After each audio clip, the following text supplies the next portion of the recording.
No one really cared about the game because of the earth-shattering announcement that had been made moments prior. You know, we're flying over right now. We're flying over a thing called the Gulf of America, and I'm signing a proclamation, and perhaps you could define that.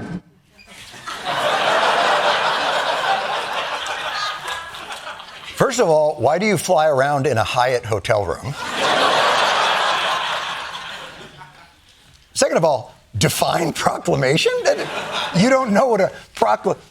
Or did you just want her to say what the actual I'm sorry, I interrupted. Go ahead. This is a proclamation declaring today, February 9th, 2025, as the first ever Gulf of America Day.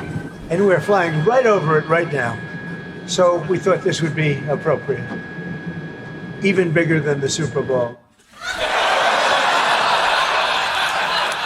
It's true. Bigger than the Super Bowl. In fact, my favorite thing about Gulf of America Day are the commercials. Ooh. It's very historic. I'm sure we'll look back on this day fondly when America is swallowed up by the rising waters of the Gulf of America. You know, it turns out, it's kind of a weird thing. Airplanes might not be the best place to make bigger than the Super Bowl announcements. Even bigger than the Super Bowl. This is a big thing. And almost everybody now has assented to that. Attention on board. Ladies and gentlemen, if you could please direct your attention out the right side of the aircraft. Air Force One is currently in international waters, for the first time in history, flying over the recently renamed Gulf of America. First of all, oh my God, it shut him up, even for just a second. I think airplane pilots must be the most powerful force in the universe. I feel like the Democrats have to get themselves an airplane pilot. Sorry for the interruption, but you can't do that. Maybe they'll let Schumer. Schumer will be the pilot.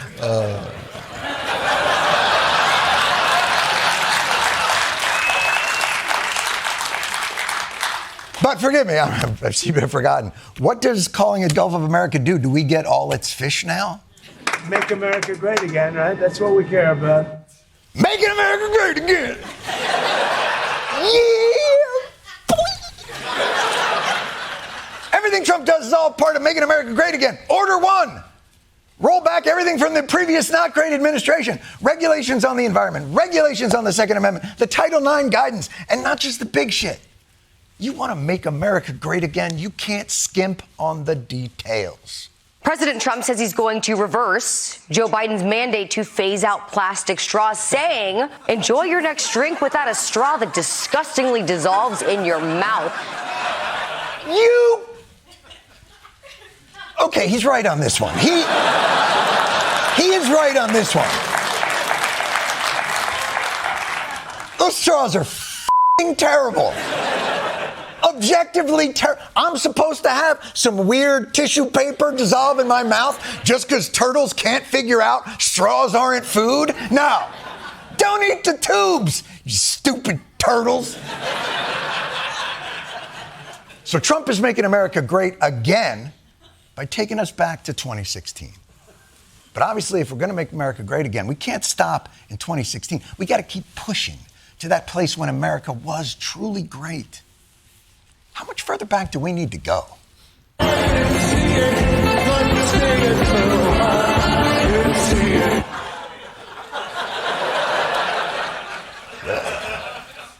So, looks like it's the 70s.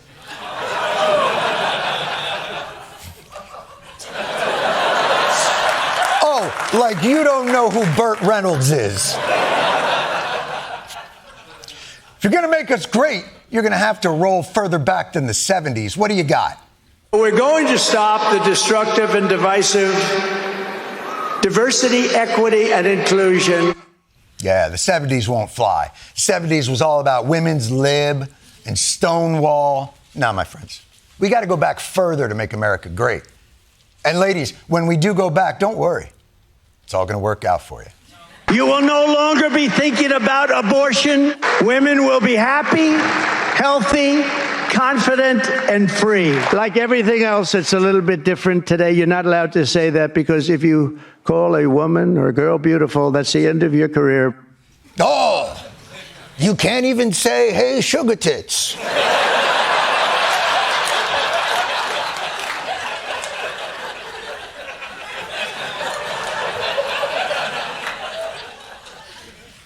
But ladies and gentlemen, we're going to go back to the old days with regular tits, not the ones that disgustingly dissolve in your mouth.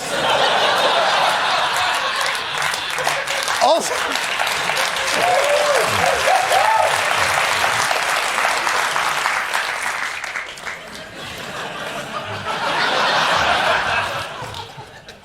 oh, Jesus.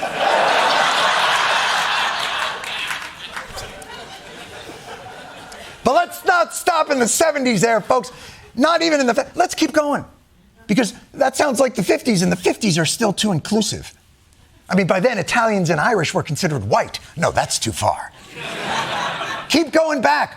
America's greatness awaits. We were the richest country in the world. We were at our richest from 1870 to 1913. That's when we were a tariff country. 1870s. Okay. There we go. 1870s. Pew, pew, pew, pew, pew. And of course, while America presently is still pretty rich, apologies, Luxembourg. Point taken. Who wouldn't trade our current environment for America's 1870s tariff-driven, becandled, tuberculosis-laden, pre-industrial heyday? We were so wealthy, we had commissions set up what to do with all the money that we were taking in. Quick point of order, though. To the extent that we were at our richest from 1870 to 1913, it wasn't so much we as like four guys. And we called them robber barons as a sign of affection.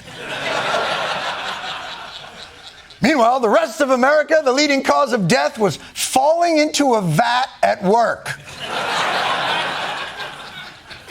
And it got to the point where even the robber barons realized that the only way this glorious era in American history was going to end was either full-scale f***ing revolution or reasonable compromise, which is how we ended up with stuff like income tax and labor laws and workplace safety guarantees. So let's really tread carefully in the greatness way back machine.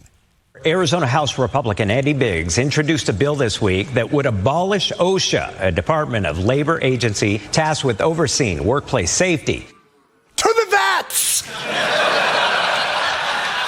And fill mine with boiling tallow, boy! What? What? Why not just bring back child labor while you're at it?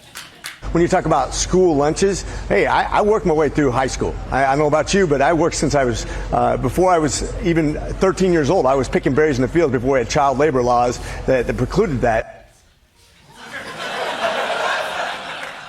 You were picking berries in a field before your bar mitzvah? I mean... By the way, how old are you if you were picking berries before there were child labor laws? Because you look great. Is the key to good skin working the fields as a child? Now, I hate to bring this up, but if we are going back to the 1870s and before, does that include every diversity initiative?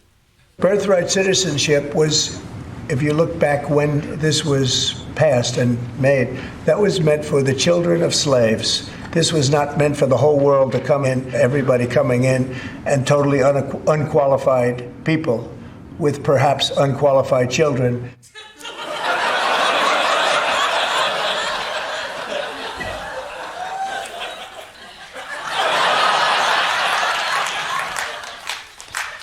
Don't bring us your tired and poor huddled masses. Do you have any mathletes? Any Doogies Howser? We will take all of your Sheldons, young and old. For those of you at home who might fear that the president's desire to take us back to our nation's historic greatness may tread into unconstitutional action, fear not. Because the brilliant design of our nation, allows for the co-equal branch of the judiciary to stand as a bulwark against tyranny, as judged in the landmark decision of 1803 Marbury versus Madison, which, as you know, is when James Madison lost the historic Supreme Court case to Stephon Marbury.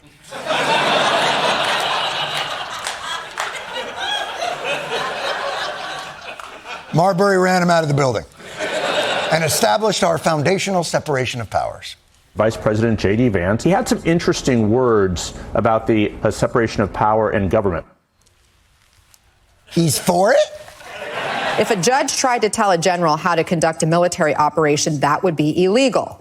If a judge tried to command the attorney general on how to use her discretion as a prosecutor, that's also illegal. Judges aren't allowed to control the executive's legitimate power.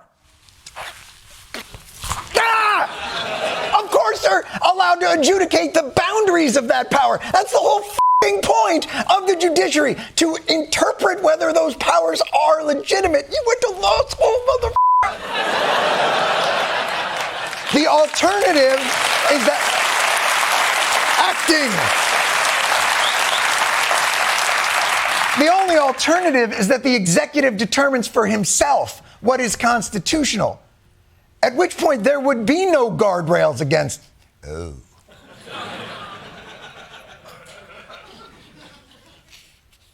Hey, Congress. Hey, buddy. You got a little separation of powers problem. I was wondering, any chance you might be reasserting your authority? Opposition party? Democrats, you ready to do some oppositioning? There are some things we can do, but the Republicans are in the majority in the Senate and the House. We're going to need some Republicans, frankly, who are willing to lose, who are willing to be a Liz Cheney and say, I will lose my seat to do the right thing by this country, not the right thing by Donald Trump. I haven't seen it yet. Let's hope. Democratic Congressman Dan Goldman of New York.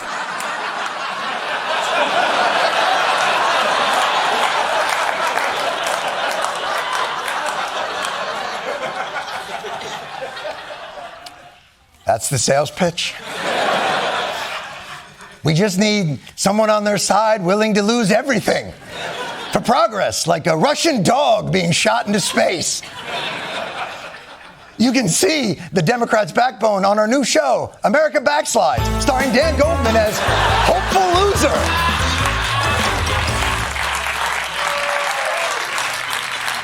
But fine, we have to rely on Republicans in Congress to be a check on Trump. How's that going? Republican Senator Thom Tillis says that while he believes Trump's actions run afoul of the Constitution in the strictest sense, he believes nobody should bellyache about that. You're comfortable if he shuts those down without getting congressional approval? Congress will be involved at some point, but I think the country's comfortable. They're using that authority right now in a way that hasn't been used in a long time, so it looks radical. It's not. Do you think he violated the law? Well, technically, yeah. I'm not, losing a whole lot of sleep.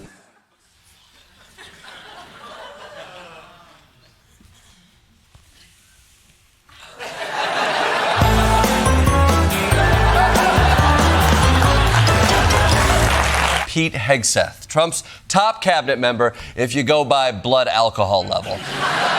Now, Hegseth got the gig by promising to go to war against woke, and yesterday he won another decisive battle. Defense Secretary Pete Hegseth has renamed the Army base Fort Liberty back to Fort Bragg. The previous name was changed, you'll remember, to Fort Liberty in 2023 as part of an effort to cut military honors bestowed on those who rebelled against the Union during the Civil War.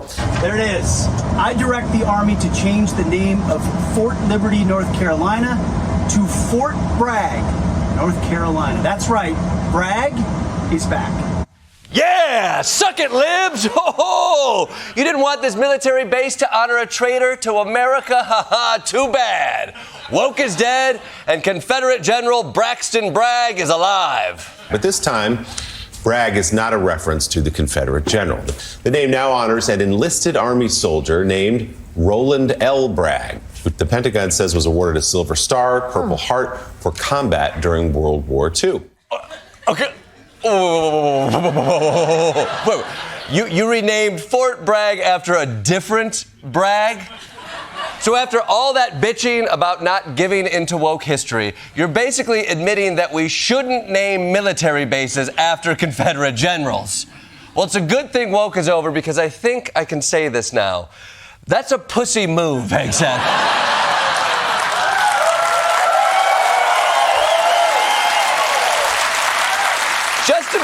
Just to be totally clear, Roland Bragg is not a famous figure in military history. He's just someone who worked for this weird name switcheroo idea.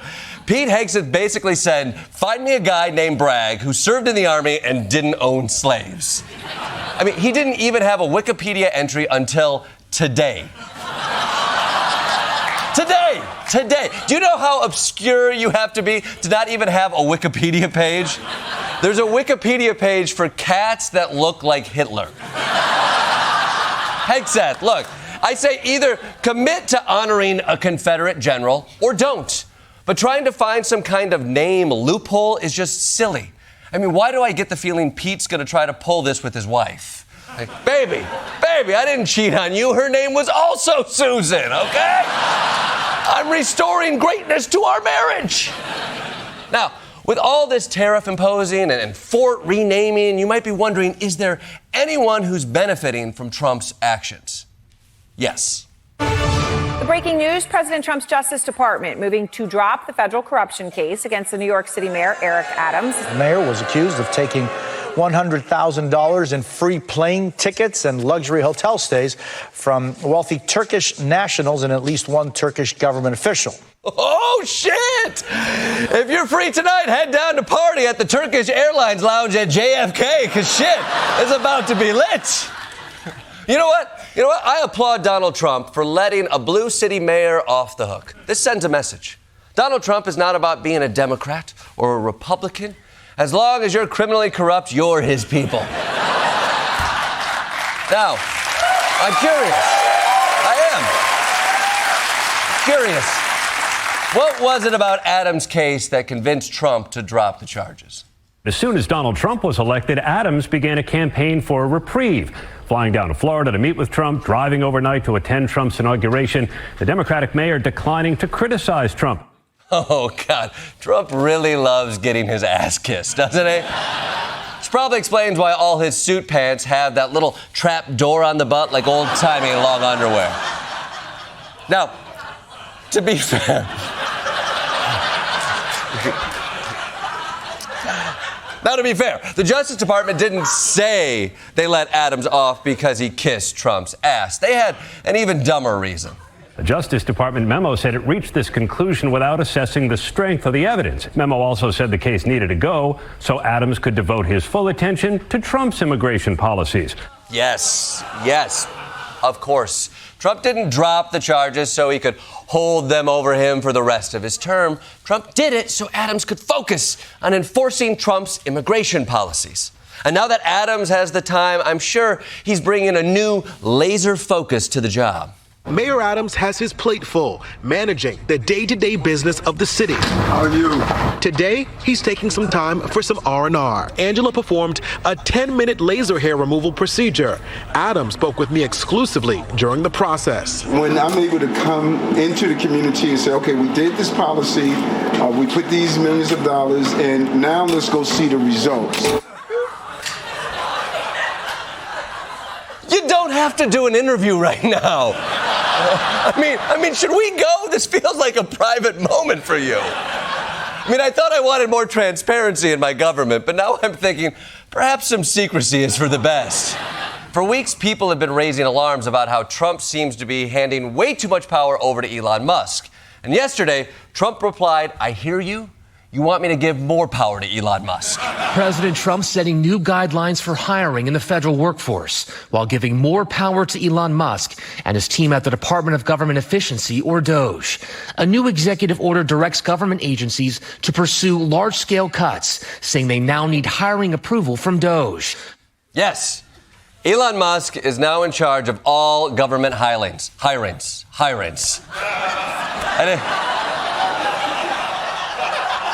Sorry, I didn't say that right. I didn't say it right. Yeah, okay. Sorry. I don't know why I keep Hitler misspeaking. I don't know why I keep misspeaking. So this was already a pretty unusual thing for a president to do. But Trump being Trump, he had to make it even more ridiculous by introducing it with a full-on circus act in the Oval Office. And look at this scene. Musk is holding court with his hands tented like a Bond villain, probably to stop him from doing a Nazi salute, with his 4-year-old child in tow. I mean, that poor kid. His dad literally runs SpaceX, and Elon took him to a meeting on federal spending. Dad, are we going to get to see the rockets? No, son, we're going to discuss budgets because I'm a shitty dad. I mean, everything about this event was so bizarre. Trump was sitting quietly for half an hour, retreating to his happy place, thinking about Arnold Palmer's giant Doge. And I mean, and who thought cloning Stephen Miller was a good idea? I mean, is it for spare parts? I mean, they look like a before and even more before picture. Okay? Okay, but all right. Leaving aside this Renaissance painting done by the dogs playing poker guy, it's good that we have Elon Musk here. Because we've been watching him slashing programs and shuttering agencies for a month now, and we can finally ask Elon, why are you doing this? If the people cannot vote and have their will be decided by their elected representatives in the form of the president and the Senate and the House, then we don't live in a democracy. We live in a bureaucracy. So it's incredibly important that the president, the House, and the Senate decide what happens, as opposed to a large, unelected bureaucracy. Wow. What? Wow. I mean, you see why this guy's a genius. You don't want an unelected bureaucrat running the country. It makes a lot of sense. No questions here. I do have one question, though. Isn't that you?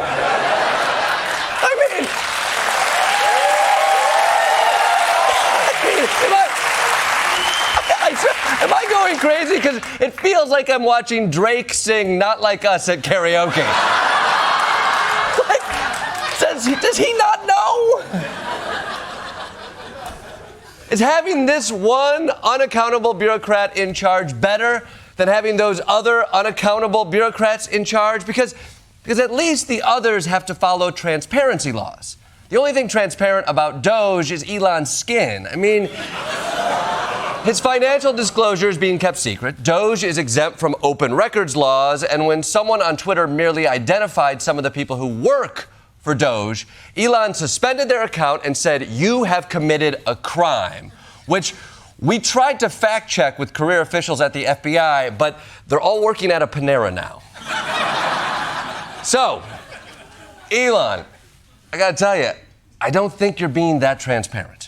So all of our actions are maximally transparent. In fact, I don't think there's been, I don't know of a case where an organization has been more transparent than the Doge organization. And I fully expect to be scrutinized and get a daily proctology exam. Oh!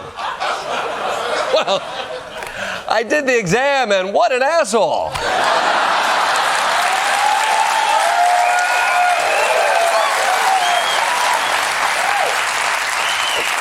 You know what? I don't want to give you a proctology exam. I just want to know what you're doing, because another advantage of federal bureaucrats is that they can't have conflicts of interest, whereas you seem to have every conflict of interest. SpaceX has government contracts. Tesla is under government oversight. X is under government investigation. And his hair plugs are being investigated by the Department of No One's Buying This. You're basically a walking conflict of interest. Is that not a huge problem? Well, all of our actions are fully public. So if you see anything, you say like, wait a second, hey, Elon, that seems like maybe that's, there's a conflict there. It's not like people are going to be shy about saying that. They'll say it immediately, Oh, good. Okay. If we see a conflict, we just need to say something. Hey, Elon, I notice a conflict.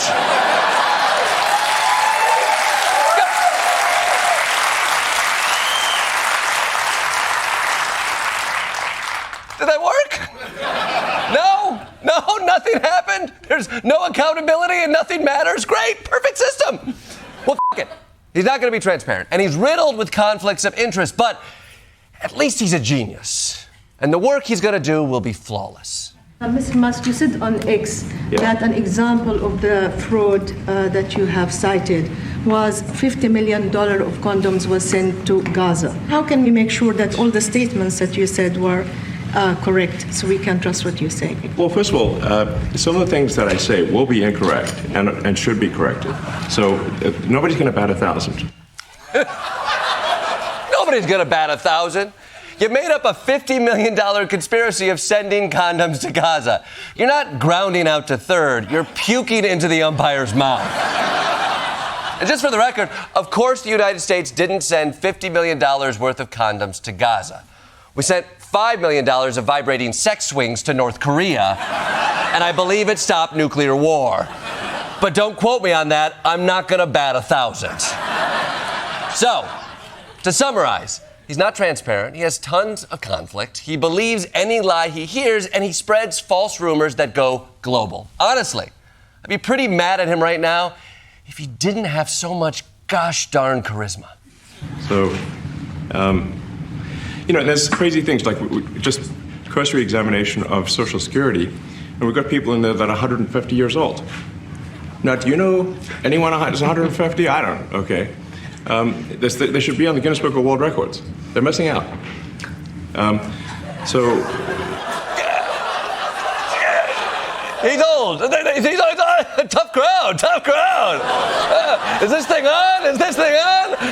Anyone here from Washington, D.C.? Anyone? Oh, you're all from Washington, D.C.? Remember during the campaign, Donald Trump made some big promises about how quickly and easily he was going to end that war. If I'm president, I will have that war settled in one day, 24 hours. I would tell Putin, you gotta settle. I would tell Zelensky, you gotta settle. I would get a settlement in 24 hours, no longer than one day. I can get it ended as president-elect. I will get it settled before I even become president. I'm going to do a Back to the Future and end this war before it even starts. Go back in time, kiss my mom, maybe have sex with her. What am I talking about? What was I talking about? So here we are, 1 month into that first 24 hours, and Donald Trump is finally ready to negotiate. But it's going to be tough, which is why he started out with a quick warm-up negotiation first, an old-fashioned prisoner swap with Russia. Let's see how it went. Russia freed a wrongfully detained American teacher. Mark Fogel returning to the U.S. after more than 3 years in Russian captivity, imprisoned for carrying a small amount of medically prescribed marijuana.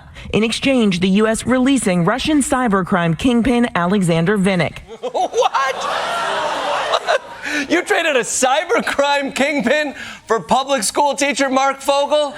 This is like if the Dallas Mavericks traded Luka Doncic for public school teacher Mark Fogel. I mean, at least the teacher we got back is the cool teacher. He smokes weed and he's been to jail. I mean, you know he's showing movies in fourth period. Also, Americans, stop smoking weed in Russia. If you need to relax, try not being in Russia. Okay, now that Trump got all warmed up, it's time for the main event. This morning, President Trump pledging to meet with Russian President Putin in person after announcing they've agreed to start negotiations immediately to end the war in Ukraine. President Trump saying, quote, I just had a lengthy and highly productive phone call with President Vladimir Putin of Russia. We discussed Ukraine, the Middle East, energy, artificial intelligence, the power of the dollar, and various other subjects.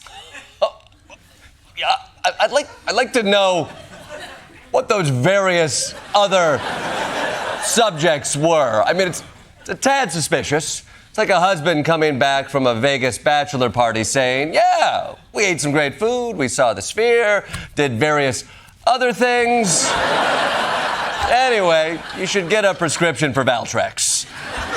So, Trump has now set the stage for face-to-face negotiations with Putin on the future of Ukraine. But Trump won't be going into this alone. He also has Defense Secretary Pete Hegseth, a man who does not take no for an answer, according to police reports. So, get ready, Putin, because you're about to face the toughest negotiations of your life. Pete Hegseth, speaking at NATO headquarters during his first trip to Europe, was blunt, saying Ukraine's long-sought membership in NATO isn't realistic. Neither is thinking Ukraine can regain all the territory Russia has seized. We must start by recognizing that returning to Ukraine's pre-2014 borders is an unrealistic objective. Measures that will likely be welcomed by Putin, prompting questions about whether Trump is giving up his leverage to negotiate with Russia. Speaking in unusually blunt terms, the German defense minister accusing the Trump administration of making concessions to Putin before these peace negotiations have even begun. Okay, so before negotiations even start, America gave up the two things Russia most wants? I mean, how do Hegseth and Trump not know how to negotiate? Between the two of them, they've been divorced 97 times. I mean, if your opening move is giving away the house, the car, and the kids, best case scenario, you're leaving court with half of a golden retriever. I mean, no one's going to be happy with that, except for maybe RFK Jr. But I guess there's still plenty of stuff to negotiate. For example, which animal will Zelensky be fed to once the Russians take over? Probably a lion, but could be a shark, There's room there. Whichever animal it is, they'll probably fall out of a window. Regardless, Trump is not going to go driving a hard bargain on Ukraine's behalf, and that's fine. But as long as Ukraine is an equal member of this peace process, they'll get some of what they want. Do you view Ukraine as an equal member of this peace process? It's an interesting question. Yikes! That's like when my dentist asks if I floss. It's an interesting question. I gotta go. Okay, so this is not looking good for Ukraine. Imagine not even being invited to your own peace negotiations. It's like if your wife told you she wanted a threesome and then asked what night you'll be away on business.